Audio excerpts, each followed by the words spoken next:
जय धर्मेश, जय मल्हार, जय सेवा, जय भीम, जय ज्योती, जय शिवराय। जगजेत्या सिकंदराच्या सेनापतीसह सैन्याचा पराभव करून त्यावर विजय मिळवून छोटे छोटे जनपद एकत्रित करून या अखंड भारताचे निर्माण करणारा पहिला राजा धनगर राजा चंद्रगुप्त मौर्य,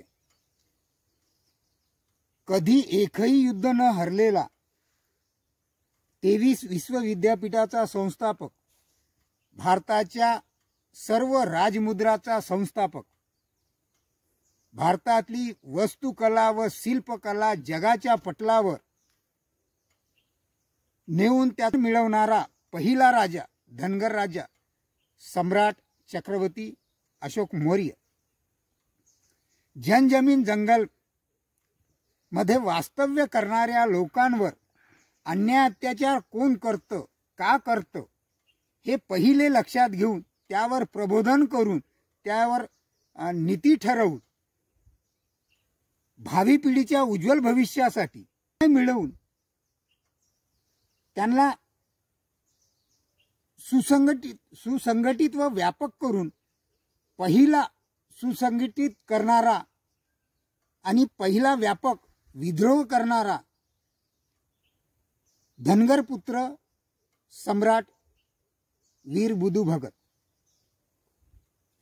या भारतामध्ये पहिलं हिंसक व सहयोग आंदोलन करत असताना या भावी पिढीच्या उज्ज्वल भविष्यासाठी असहयोग व अहिंसक आंदोलन करणारा पहिला पुत्र धनगर पुत्र वीर जत्रा भगत। या भूमीच्या मूळ मालकाच्या इतिहासाचं नाव काय तर आदिवासीचा इतिहास।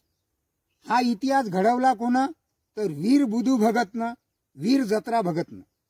हाती कुल्हाड तीर कमान म्हणून स्वाभिमानानं सांगते आज धनगर एसटी आदिवासी बुधू भगत व जत्रा भगतची खानदान।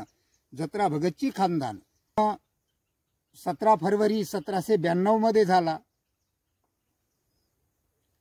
अनेक सर्वसाधारण शेतकऱ्याच्या आणि मेंढपाळाच्या घरी जन्माला आलेलं पोर जशी त्याला समज आली तसं बकऱ्या घेऊन आपल्या बकऱ्या आणि त्या कोयल नदीच्या किनाऱ्यावर त्यांचं गाव असल्यामुळे त्या जंगलामध्ये चारल्याच्या नंतर दुपारच्या वेळी त्या कोयल नदीच्या किनाऱ्यावर यायचा आणि ज्यावेळेस तो किनाऱ्यावर बसून त्याचा डब्बा खायचा त्यावेळेस तिथूनच मधून ब्रिटिशाचं सैन्य, जमीनदाराचं सैन्य, गुमस्त, मुकदम असे यायचे आणि आमच्या ज्या शेतकरी अल्पभूधारक लोकांच्या ज्या फसला होत्या छोट्या छोट्या त्या फसलामध्ये जे उगवलं होतं धान्य ते कापून घेऊन जायचे आणि त्यांच्यामुळे आमचे लोक उपासानं मरायचे। व काही जे लोक आहे ते आमच्या जमिनी बळकावून सुरू केलं होतं। काहीने आदिवासीच्या ज्या समूहातल्या बायाईला अगवा करून त्यांच्यावर अन्याय अत्याचार करणं सुरू केलं होतं आणि जे आमची पहाडा पंचायत व्यवस्था होती, जे आमचे बसलेले न्यायनिवाडे आम्ही करायचे ते पद्धत बंद करून त्यावर इंग्रजी कानून आणून इंग्रजी पद्धत सुरू केली। म्हणून यांच्या विरुद्ध विद्रोह करणारा आणि सुसंघटित आणि व्यापक असा विद्रोह पहिला करणारा भारतातला वीर म्हटलं तर वीर बुधू भगत। आता या वीर बुधू भगतच्या पिताचे नाव होते शिबू सुकरा भगत, माताचं नाव होतं बालकुंदरी शिबू भगत, पत्नीचं नाव होतं शिवनी बुधू भगत आणि त्याला 3 मुलं होते हलदर, गिलदर आणि उदयकरण आणि 2 मुली होत्या रुनिया आणि झुनिया। असा आप्त परिवाराची सर्व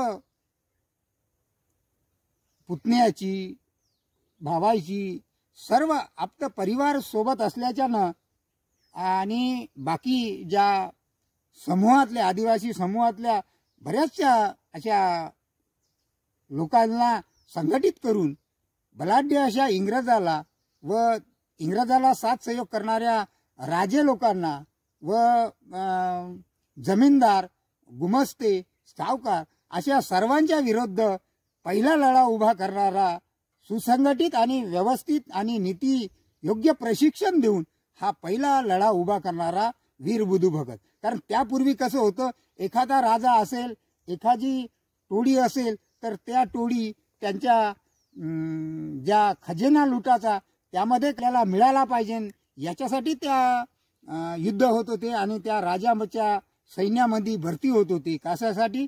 तर पैशासाठी.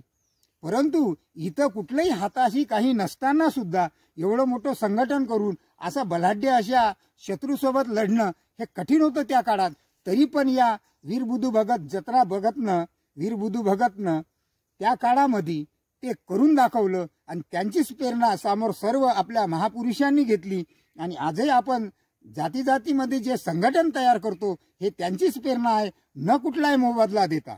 पूर्वी मोबदला भेटत असेल तर त्या संघटनमध्ये लोक सामील व्हायचे, परंतु हे पहिलं संघटन असं होतं की ज्यामध्ये बगर मोबदल्यानं लोक सामील झाले होते. कशासाठी? तर आमच्या जनजमीन जंगलची भूमी वाचवण्यासाठी. आमच्यावर जो पहाडी पंचायत व्यवस्था होता त्याला बंद पाडून जे आमच्यावर इंग्रजी पद्धत लागू केली होती त्या विरोधात होता. ज्या आमच्या बायाला अगवा करून त्यांच्यावर अन्याय अत्याचार करत होते त्याच्या विरोधात हा लढा होता. आणि ज्या आमच्या जमिनी बळकावून दुसऱ्याला मालक करून द्यायचं त्याच्या विरोधात होती. तिसरी म्हणजे आमच्यावर हाफिमची शेती करा असं बळजबरीनं लादण्यात आलं होतं, त्याच्या विरोधात सुद्धा हा लढा असल्यामुळे हा लढा एकदम तीव्र होता. आणि त्याच्यामुळे हे भारताची पहिलं क्रांतीची सुरुवात होती आणि त्यापासूनच भारतामध्ये सुरुवात झाली असंही म्हणायला काही वावगं नाही. आता यांचा जन्म झाला 17 फरवरी 1792ला आणि त्यांनी लढा उभा केला. आणि लढा उभा केल्यावर सर्व सुसंघटित करून त्यांना प्रशिक्षण देऊन त्या काळामध्ये हाताशी काही नसताना सुद्धा सर्व पारंपरिक आदिवासीचे जे पारंपरिक हतियार होते, कुलाडी, भाला, बिचवा, डांगी, अशा तीर, कामटा, अशा सर्व पारंपरिक हतियाराचं प्रशिक्षण देऊन त्या एवढ्या मोठ्या बलाढ्य अशा सैन्यासोबत लढण्यासाठी आपलं सैन्य तयार केलं. आणि ते लढाई सुरू झाली. आणि ते लढाई सुरू झाल्यामुळे इंग्रज धास्तावले आणि सर्व राजे, गुमस्ते, सावकार, ब्रिटिश हे सर्व घाबरले होते. म्हणून त्या काळात त्यांच्यावर 1000 रुपयाचं इनाम त्या काळात इंग्रजी सरकारनं ठेवलं होतं. परंतु त्या 1000 रुपयाचं त्या काळामध्ये सुद्धा प्रभाव काही पडला नाही. कारण तर लोकांना वीर बुधू भगतनं जो न्याय मिळवून दिला होता त्याच्यामुळे त्यांची प्रतिष्ठा लोकांमध्ये जास्त वाढली होती आणि लोक त्यांच्या गटामध्ये सामील व्हायला लागले होते. कारण तर बगर पैशानं काही न देता सुद्धा सामील होत होते. कशासाठी? तर आमची जनजमीन जंगल भूमी वाचवण्यासाठी. आमच्यावर जो अन्याय अत्याचार होत होता त्या अन्याय अत्याचाराचा वर न्याय मिळवण्यासाठी लोक सामील होत होते. आणि जसं जसं हे संघटन व्याप्त वाढत होतं तसं तसं इंग्रज धास्तावून गेले. आणि मग इंग्रजानं ठरवलं का बाबा आता जिंदा या मुर्दा पकडा. आणि त्यावेळे मग 13 फरवरी 1832 मध्ये एक लढाई झाली. म्हणजे कमसे कम 20 ते 22 दिवस चालली. आणि त्या 20-22 दिवसाच्या लढाईमध्ये 150 सैनिक घेऊन म्हणजे वीरमरण याने शहीद झाले. ते वीर बुधू भगत, त्याचे 2 मुलं हरदल, गिलदर, रुनिया, जुनिया आणि बाकीचे जे सैन्य होते एवढ्या सैन्याला घेऊन वीरमरण आलं. आता वीरमरण आल्यावर त्यांना तिथं सोडायला पाहिजे होतं, परंतु न सोडल्यामुळे तेव्हाचा जो अंग्रेज विल्किसन होता, जो कमिशनर होता, त्या कमिशनरला या वीर बुधू भगतची मुंडी पाठवण्यासाठी इम्पेनी काय केलं तर त्यांची मुंडी त्या ट्रेनमध्ये ठेवली आणि विल्किसनला पाठवली. जोपर्यंत ते मुंडी तिकडून आली नाही तोपर्यंत त्या वीर बुधू भगतच्या प्रेतावर अंतिम संस्कार होऊ दिला नाही.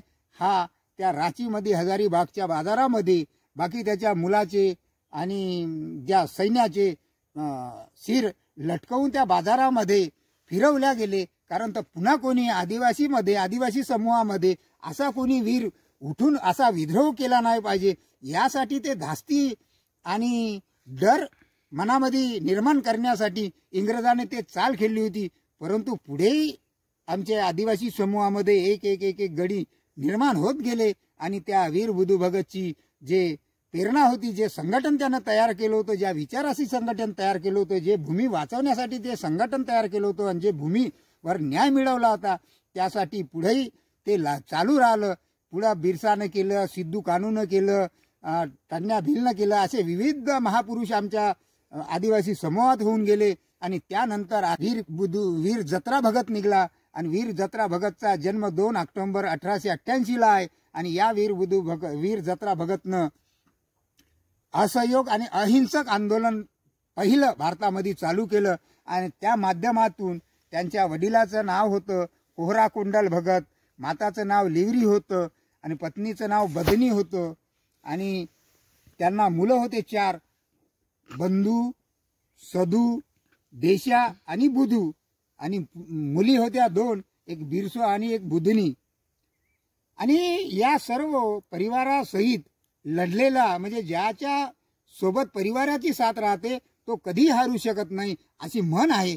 म्हणून त्यावेळेस यांनी जे असहयोग अहिंसक आंदोलन सुरू केलं आणि त्या माध्यमातून जे कास्तकारी नियम इंग्रजांनी चालू केला 145 10X ॲक्ट, या माध्यमातून या भूमीचा मालकीना हक्क त्या जत्रा टाना भगतला दिला। म्हणजे टाना भगतच्या नावानं पहिला 7/12 इंग्रजांनी या भारताचा दिला।